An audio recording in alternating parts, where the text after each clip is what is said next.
Yeah, it is a dream. I mean, it was a dream to even fight in Bournemouth for Chris Smith. So to be here 3 fights later at the stadium for a world title, that's special. And it's a domestic one, and it's his old stablemate. Yeah, it's almost a pinch yourself moment from where we were at before he signed, fighting Isaac Chamberlain last July, and just seeing that atmosphere to now be here. Support from Bournemouth's been incredible. Thank you to Joe Ashford as well, who helped us get this over the line in Bournemouth. But yeah, special moment. When you get two stablemates or former stablemates, it can go two ways. Either familiarity breeds contempt and they'll just go at it, or they'll know each other so well they just neutralise each other. You're hoping for the former. I've never seen Chris Smith in a boring fight. He only knows one way. Unfortunately for him, he knows exactly what he's going to have to do. And Lawrence knows exactly who he's fighting. I think Shane McGuigan, there's probably no one in boxing that knows Lawrence Okoli better than Shane McGuigan. The guy that he's helped win a world title, he's now looking to take it away from him. That makes for a special night and a special story. And for me, Chris is going to have to jump all over him. And that's what Chris does best. I think it's got a fight written all over it. Some fights just sell themselves. This has a storyline. It's two British guys. We don't see British world titles too much. So to get one in a stadium like this, and fair play to Lawrence, because whenever do you see a mandatory champion, whenever do you see a champion take a voluntary in someone else's backyard in a stadium, that's a brave thing to do, especially after 7 weeks after his last fight. Ben, have you ever known a time where two former stablemates have fought each other? Because I can't think of another fight that this has happened. No, not especially the fact that they were training with each other 6 months ago. I mean, it's pretty incredible. Shane McGuigan knows Lawrence Okoli, as I say, better than any other person in boxing.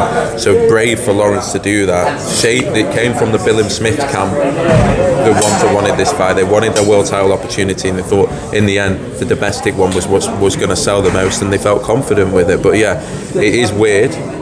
I'm sure it's weird for both of them, but it's exciting because I think people see this as a genuine 50-50. Chris Smith, with that crowd behind him, is a force to be reckoned with, and is someone that's going to jump all over Lawrence. It's your first stadium show. How much extra work has that to go in for this type of event? Luckily not for me. We have a great event team, and they're incredible. So yeah, they've been at it for since last year, actually, speaking to Bournemouth about this possibility. First event Bournemouth have ever done outside of the football as well, so it's a new experience for everyone. Incredible that we got here. It's been a lot of hurdles, and yeah, for Smith, dream to fight for a world title in a stadium. I mean, what more can you ask for? Ben, just going on to the co-main event, Isaac Chamberlain versus Lawal. Brilliant fight. It could be a main event in London itself. Yes. How comes it was brought to Bournemouth rather than headlining in London on the Azim card? You know what? Isaac Chamberlain has a lot of relevance in this fight. He's fought Lawrence Okoli, lost for many he'll have his own reason for that. Fought Chris Smith on a whim, no notice whatsoever. For us, the cruiserweight division is very, very important, and Richard Riatpour as well. This is just a big fight. Isaac Chamberlain's been down to Bournemouth. The fans remember him. We wanted a big chief support for this that fans can look forward to. Mikel Lawal is desperate to be considered up there with the Lawrences, the Richards and the Chris's. It's his moment as well. It's Isaac's moment to jump straight back in. It makes perfect sense, and yeah, what a division we got. Would you say the winner of Lawal versus Isaac could then potentially maybe be a fight or two away from fighting for the world title between the two main eventers? I believe so. I think they've all got a chance, and that's why it's great having everyone under one banner. There's no politics. It's so easy to do. We don't even have to put in any sort of clauses. The fights will come around, and we'll make the fights that we think the fans want to see, and this was the one that we thought would catch people by surprise. Ben, I've got to ask you about the news this morning about Amir Khan's failed test. You guys put out a statement saying you were only informed today. Why is that the case? Because surely you're on the same loop as UCAD, British Board and things like that. You'd think so. Slightly embarrassed and baffled to find out via social media. We contract with VADA. VADA are a private organisation, and did the most rigorous testing we've ever done for any fight was that fight. It was ridiculous. They were tested out in Colorado, Fuerteventura, where Kel was training as well, back at home, fight week, fight night. But UCAD, to not be notified until this, you'll have to ask them. I did call Robert Smith straight away. I said, did you know about this? And he said, I found out yesterday. So what is going on in terms of communication? For me, it doesn't matter what the intention is, what the trace is. It's a strict liability thing.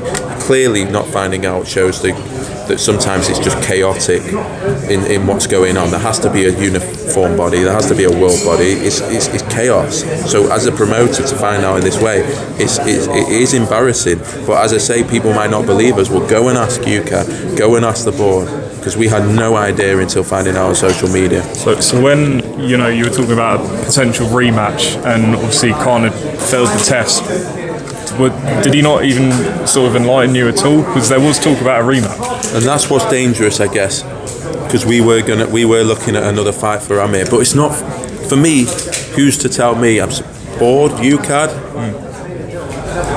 Clearly, the sport's got away with one, because maybe they'd have notified us if he was fighting. I don't know. Please, we're going to be asking UCAD for reasons. I'm sure there are reasons, I don't know, but all I can say is, I assure you, we found out on social media that today. Ben, with regards to obviously this failed test that's happened now, or this adverse finding, do you think there's now a bigger issue in terms of the testing, with the fact that, the Conor Ben thing took 5 weeks or whatever before it had any conclusion or preference? This one over a year before you find out anything. So that make you more wary about even doing the testing, or what's going on when these testings taking place? What it makes me realise is all the testing should be under one body. We shouldn't be going to VADA, board shouldn't be going to UCAD. Unify the whole thing. Rigorous testing, mandatory testing for all big fights across jurisdiction, worldwide, no loopholes, complete transparency, everyone sees it. I mean, how can we even be asking that 2023? It's just obvious, it's just simple. Every other sport has it. Boxing everyone needs to get together and completely rip this up. There's a lot of things wrong in boxing. That's probably top of the list. And anyone that argues otherwise and thinks that things should go ahead and when processes haven't been followed, I find that hard. I don't understand how anyone can't agree with what I'm saying right now. Have you spoken to UCAD or the board today about the situation? I called Robert Smith this morning, as I say. He said he found out yesterday. Other than that, no. Okay. In terms of the next fight for Reactable, what will that look like? I think it'll be a world title. I don't want to reveal it because it's obvious what the options are. But he's got a massive year, and we'll obviously fight the winner of this at some point as well this year. So he's got a special 12 months coming up. And Ben, could you just inform us, what is the latest with Natasha Jonas and Clarissa Shields? Of course, an offer was made, was also turned down. Where are you at the latest with that? Vanna Marshall has got a huge fight that we'll announce in the next few days. Absolute monster. And Clarissa Shields, I think, is fighting in the US next, and then Tasha Jonas, I think, will be fighting in May or June. But the Jonas Shields fight not happening. Anything on Liam Smith? I've said it, as I said, we're waiting. We had the rematch clause activated. He's not allowed to fight anyone else. It's a bit of a pantomime at the moment, but as I say, rematch clause was activated, not put in by us, not requested by us, not demanded by us, but demanded to us and told that's what we have to do. So what can I do except expect that fight to happen in May or June? Ben, back to Okoli and Billum Smith real quick. So is there any concern from you with the turnaround time that Lawrence has taken this fight? Even though he didn't particularly take much damage in the previous one, it's still, short recovery, back into a training camp. Do you feel that might undermine his performance or make him maybe a bit weaker? Does that play into Chris's hands more? Is that a fair assessment? I mean, the old heavyweights used to fight every week, so hopefully we can get back to fighting regularly. Hopefully it does. This is what makes this fight so interesting. Lawrence is taking it on 7 weeks. He's going to the stadium. He's defending his world title on a voluntary. William Smith knows him inside out. Shane McGuigan knows him inside out. It's just another factor. And no, it doesn't make me nervous. Lawrence wants to get straight back in there. Now he's got the ring rust off and get himself in a big fight and prove to people why he's the best cruiserweight in the world. What do you think of all three promoters going the same night? Is it a Queensbury show or a Top Rank? Yeah, you're right, Top Rank, but it's on BT, so all three main broadcasters. It's not ideal. I would have preferred to avoid it. We did announce Chris Billum Smith in the stadium a while back. But I do have to remind people there was a day when there was only one channel showing boxing, and so to have this level of competition for the fighters is truly incredible. And the fighters are the ones winning. When we can't give them an opportunity, they can go elsewhere. When someone else can't get an opportunity somewhere else, they can come here. That's a healthy sport. Yes, we should be clash. I'd be up for a mediator, no problem. Get us all in the room every month and say, right, who's going where. Back in the day, you actually couldn't go on the same night as another promoter. That was something that the board put in place. So it's not going to be possible that, but definitely open for proper open dialogue on that. Because as a fan, you want to be able to see every fight. But I would remind people, it's better that the sport's in this position than struggling for events. Just last one from me. Saw AJ come back the other night. As a boxing fan, what did you make of the fight? And people like Simon Jordan saying, listen, he's not wanting to take risks anymore to get knockouts and things like that. I think for me it was nostalgic to see AJ back in. I thought in the week he looked confident and looked himself, and it was good to see. I think he's done so much for the sport, which is great. I don't think he showed himself to be back to his best. He'll know that. But if he can get back to his best, I think we all hope he does, because he was a phenomenal and a powerful man for the sport.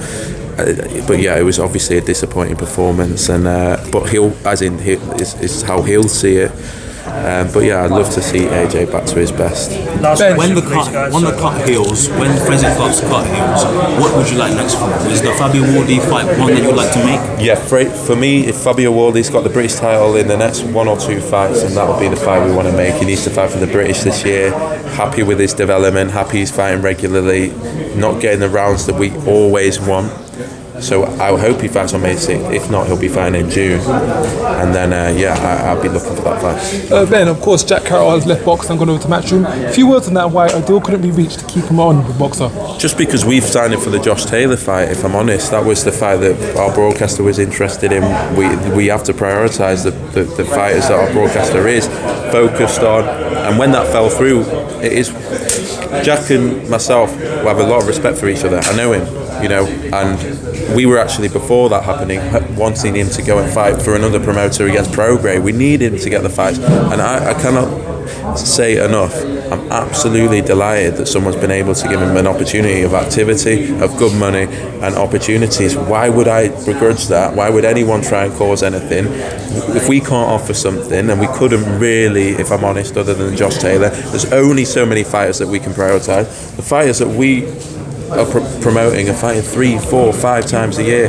It's a limited thing, and we have to focus on who we've committed to. For Jack, when the Taylor fight fell out, which it shouldn't have, caused us a lot of problems. And as I say, over the moon that he's managed to be active and can get some money. And I really hope that he achieves his world title ambition, which he should have achieved last year. Okay, thanks guys. Cheers, Appreciate your time. Thanks, mate. Cheers, mate.